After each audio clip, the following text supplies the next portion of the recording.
Hello students, today we will discuss about our chapter number 1 from class 8, rational number. तो previous class में हमने integers, whole numbers, natural numbers, सभी numbers के बारे में पढ़ा था। हमको पता है कि नेचुरल नंबर्स में सारे काउंटिंग नंबर्स आते हैं। देन वॉल नंबर में 0 से वैल्यू स्टार्ट होती है, 1, 2, 3 से काउंटिंग्स नंबर वापस उसमें भी आ जाते हैं। इंटीजर्स में positive value, negative value and 0 include होता है। अब हमें एक नए नंबर टाइप के बारे में सीखना है जिसका नाम है रैशनल नंबर। तो जिस भी नंबर को हम P अपन Q की फॉर्म में लिख सकते हैं, P अपन Q की फॉर्म में लिख सकते हैं उसको, तो जिस नंबर को हम P अपन Q की फॉर्म में लिख सकते हैं उसको हम क्या बोलेंगे, रैशनल नंबर। तो डेफिनेशन एक बार देख लेते हैं। और rational number is a number that can be expressed in a form of P upon Q, where P and Q are integers. Integers हो सकते हैं, वो पॉजिटिव वैल्यू भी हो सकती है और नेगेटिव वैल्यू भी हो सकती है और 0 भी हो सकता है। और एक कंडीशन भी दी गई है कि Q है, Q does not equal to 0। ठीक है, कुछ एग्जाम्पल दिए हैं रैशनल नंबर के कि 3 अपन 5 वो रैशनल नंबर बोला जाता है। मतलब आप फ्रैक्शनल वैल्यू देख लो, फ्रैक्शनल वैल्यू जितनी भी होती है उसको भी आप P अपन Q की फॉर्म में लिख सकते हो। दैट मीन्स वो भी आपके रैशनल नंबर हुए। तो एग्जाम्पल 3 अपन 5, -7 अपन 8, 0, 4, तो ये सारे रैशनल नंबर्स। अब रैशनल नंबर की हम कुछ प्रॉपर्टीज़ देख लेते हैं कि क्लोजर प्रॉपर्टीज़, तो एडिशन, सब्सट्रैक्शन एंड मल्टीप्लिकेशन। तो इसका मतलब क्या है कि अगर हम रैशनल नंबर का एडिशन करेंगे, सब्सट्रैक्शन करेंगे और मल्टीप्लिकेशन करेंगे, कोई भी ऑपरेशन हम उस पर करेंगे तो हमारा जो आंसर है वो हमको क्या मिलेगा, रैशनल नंबर। बट यही चीज़ हम अगर डिवीजन में करेंगे, अगर हम डिवीजन में डिवाइड करेंगे कोई भी रैशनल नंबर को, तो ये चीज़ पॉसिबल नहीं है। ठीक है, इसलिए यहाँ पे लिखा गया कि नॉट क्लोज्ड अंडर डिवीजन। पर एक चीज़ वो भी याद रखनी कि डिवाइडिंग बाय 0, कि कोई भी वैल्यू जो है 0 से डिवाइड होगी तो वो क्या बन जाएगी, अनडिफाइंड वैल्यू। ठीक है, इसलिए बोला है कि dividing by 0 is not allowed. अब देख लेते हैं हम कम्यूटेटिव प्रॉपर्टी। तो हमारी कम्यूटेटिव प्रॉपर्टी क्या बोलती है कि कोई भी 2 रैशनल नंबर है, ठीक है, उन दोनों का एडिशन करेंगे और मल्टीप्लिकेशन करेंगे। फिर कम्यूटेटिव प्रॉपर्टी में एक चीज़ और ध्यान रखनी है कि जैसे कि यहाँ पे दिया गया है a + b, वैल्यू आपने ले ली, ठीक है, फिर उसको उसकी प्लेस चेंज कर दी, b आगे ले लिया, a पीछे ले लिया। तो कम्यूटेटिव प्रॉपर्टी में ये होता है कि वैल्यू को अगर आगे पीछे भी किया जाए, फिर उसका एडिशन और मल्टीप्लिकेशन किया जाए, फिर भी हमारा जो आंसर है वो सेम ही आएगा बोथ साइड। तो हम क्या बोल सकते हैं, rational numbers are commutative for addition and multiplication. इसलिए यहाँ पे लिखा है कि addition and multiplication are commutative. अब एसोसिएटिव प्रॉपर्टी हमारी चेक कर लेते हैं कि addition and multiplication are associative. तो रैशनल नंबर का एडिशन करोगे और मल्टीप्लिकेशन करोगे। क्या करना है, एडिशन एंड मल्टीप्लिकेशन। तो यहाँ पे हमने एक एग्जांपल लिया है कि a + b + c, a की जगह पे आप कोई भी वैल्यू एज्यूम कर सकते हो। उसका क्या बना देना है, आपको एक एसोसिएट बना देना है, एक आपको ग्रुप बना देना है।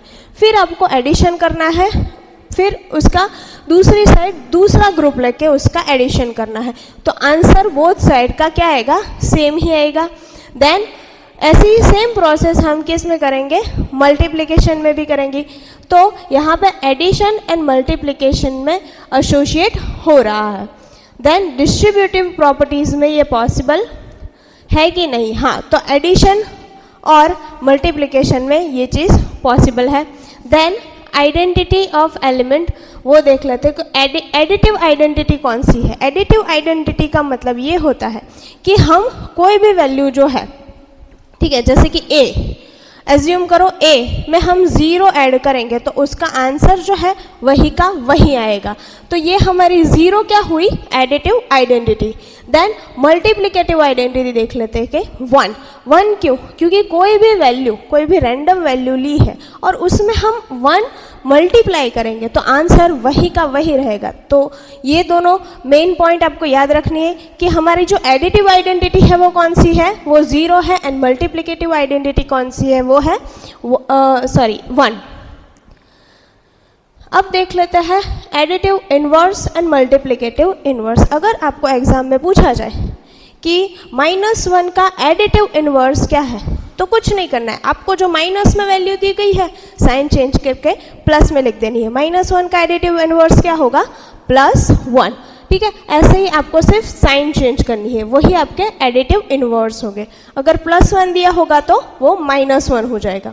देन मल्टीप्लिकेटिव में आपको क्या करना है, मल्टीप्लिकेटिव इनवर्स दे तो 1/2 दे। ठीक है, मल्टीप्लिकेटिव इनवर्स में क्या करोगे, 1/2 एक वैल्यू दी गई है, उसका मल्टीप्लिकेटिव इनवर्स तो कुछ नहीं, उसको उल्टा देनी है। ठीक है, 2/1 कर देनी है। तो ऐसे ही आप मल्टीप्लिकेटिव इनवर्स भी फाइंड कर सकते हो। जैसे ही हम नंबर लाइन पे integers, whole numbers, natural numbers, ये सब नंबर लाइन पे इंडिकेट करते हैं, वैसे ही हम रैशनल नंबर भी इंडिकेट नंबर लाइन पे कर सकते हैं। तो यहाँ पे वही लिखा है कि rational number can be placed on the number line like integers and fractions. Now standard form of rational number. अब मैं आपको एक रैशनल नंबर की एक वैल्यू देती हूँ। ठीक है, जैसे कि 5/3। तो 5/3 में कोई कॉमन फैक्टर है, नहीं है। 5/3 में कोई कॉमन फैक्टर नहीं है, तो ऑलरेडी वो एक स्टैंडर्ड फॉर्म में ही है, उसका हम सिंप्लीफाई करके स्टैंडर्ड फॉर्म में कन्वर्ट नहीं कर सकते। बट अगर मैंने आपको ऐसा बोला कि 15/3, ठीक है, 15/3, तो आप क्या करोगे, 15 के फैक्टर निकालोगे। अब 3 के फैक्टर तो हमको पता है 3 × 3। आप क्या करोगे, उसमें से 3 कट, यानी कि 5/1 हमारा फाइनल आंसर होगा। तो वैसे ही हमने प्रीवियस क्लासेस में स्टैंडर्ड फॉर्म कैसे निकालना है वो भी देखा था, तो यही चीज़ हमको रैशनल नंबर में भी अप्लाई करनी है। Okay, comparison of rational number. दो रैशनल नंबर्स को हम कंपेयर कैसे करेंगे, तो कुछ नहीं करना है, हमको दोनों के डिनोमिनेटर जो है वो सेम कर लेना है। या तो आप मल्टीप्लिकेशन करके भी दोनों के डिनोमिनेटर सेम कर सकते हो, और या तो आप एलसीएम लेके भी वो चीज़ कर सकते हो। Then operation of rational. तो रैशनल नंबर में हम क्या क्या कर सकते हैं, कुछ नहीं तो हम एडिशन भी कर सकते हैं, सब्ट्रैक्शन कर सकते हैं। फिर एडिशन और सब्ट्रैक्शन करते टाइम हमको क्या ध्यान रखना है, मैंने बोला कि डिनोमिनेटर सेम करना है, दैट मीन्स कि हमको एलसीएम लेना है।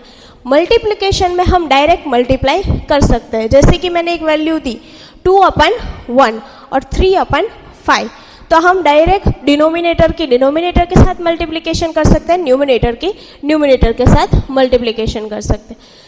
फिर डिवीजन कर सकते हैं। अब डिवीजन करते टाइम हमको याद रखना है कि हमको रेसिप्रोकल वैल्यू लेनी है। जैसे कि मैंने बोला 2/3 डिवाइड बाय 1/5, तो हम 1/5 नहीं करेंगे, हम उल्टा कर देंगे, यानी कि 5/1 की रेसिप्रोकल वैल्यू ले लेंगे। ठीक है, तो ये चीज़ है, ये मेन पॉइंट्स है, ये हमको जब भी हम सम करें, कुछ भी करें, तो हमको याद रखना है। For this chapter it's a very important point. Thank you.